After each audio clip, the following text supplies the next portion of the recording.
Welcome back. Women make up 2/3 of the world's illiterate population, with the majority of these women living in rural areas. To help change this, the Southern African Institute of Learning is providing free SMME development training to nearly 2,000 disadvantaged women. Joining us now to talk about this is the Institute's CEO, Vimala Ariyana, and beneficiary, Helen Masumpa. Ladies, a very good morning to you both. I will then start with you. What inspired this for you? We have always been involved in development and in education. So developing women and honoring the Women's Day was an idea that we conceptualized after focusing on the Women's March of 1956. So we decided that to commemorate that march and to honor Women's Day, Women's Month, we're going to train 1,956 women on how to open their businesses and develop the skills that require them to sustain those businesses. 1,956 women to help is but a drop in the ocean with our population. But how did you, apart from how you arrived at the figure, how did you choose which women you'd assist? We are now on a recruitment drive using NGOs, MPOs, and community-based centers. We are also having interactions with government officials to recruit the right women for this program. And we are currently now working through criteria to make sure that we have women who are serious about developing themselves and who will take the program seriously. So our first batch of women are going to be our pilot, and we're hoping that we can double those numbers every year. And one of those women is Helen Masumpa from, I understand, Kliptown, yes. How did you find out about this initiative? That Mkuseli nominated me because I used to work with him. He was a PR from UJ, and as I was studying at UJ, I met him there in UJ. Let's talk more about the work that you do. You are in the child care business. So how would such an initiative help you in not only growing your business, but upskilling yourself as a business person? It's going to help me because for now, I'm still struggling to grow up the community-based project, as I'm struggling with feeding these children because I'm looking after 114 children. Then with their skills, I'm going to grow and I'm going to open, like I have a bakery, but it's not working for now. Then I'm going to open a bakery and then I'm going to do some ice, as the Squattacan, they don't have fridges and electricity, and I'm going to skill the community. They are going to benefit from the center and open their own businesses. Vimala, let's bring you back into the conversation.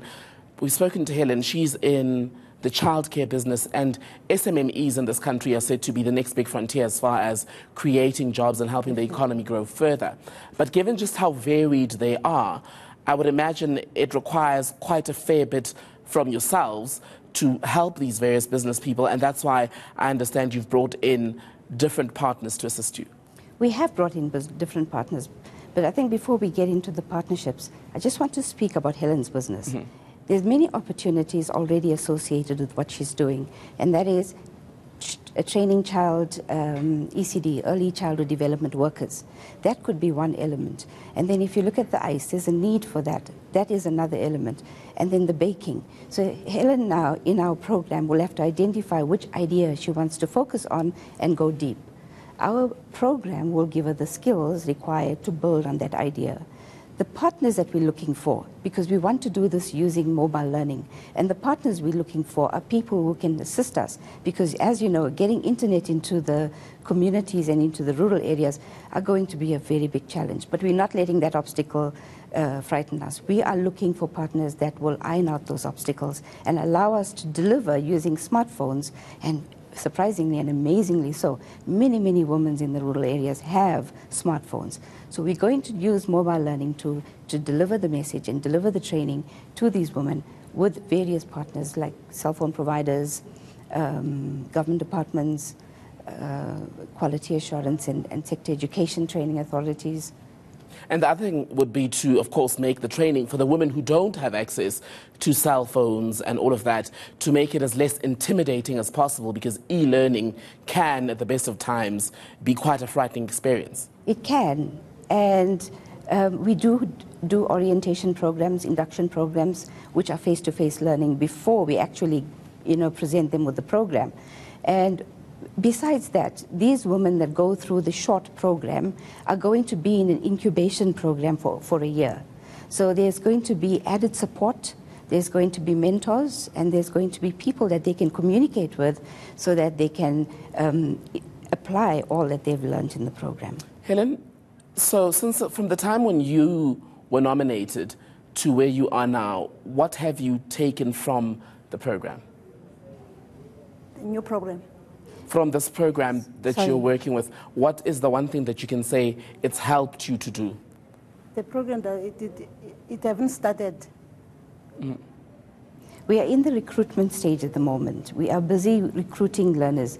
The program has been launched this month, but the program will only activate in November. And are you excited? Yes, I mean. So when you go in, we've spoken about the e-learning and all of that. Have you started preparing for the style in which they're going to be helping you? Yes, because I was busy enrolling with e-learning, which I'm going to start Saturday this weekend. And you're not nervous? No.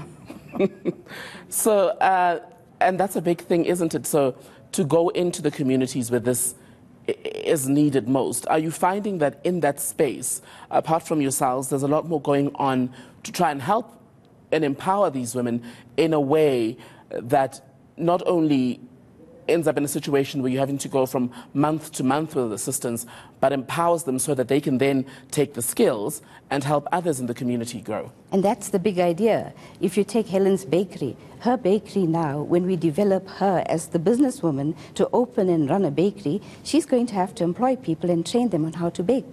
So those skills now will allow them to go out and do their own baking and eventually start their own businesses. So we want a ripple effect of what we do. E-learning is a beautiful tool to actually get to people. And with e-learning and with online learning, digital learning, we can get through to thousands of women rather than being hit with the logistics of classroom-based training. All right, Vimala, Helen, thank you so much for your time this morning. Thank you. And that was the Southern African Institute of Learning CEO Vimala Ariyana, and a beneficiary of this program, which we understand is yet to be rolled out, Helen Masumpa, speaking to us here on ENCA Now.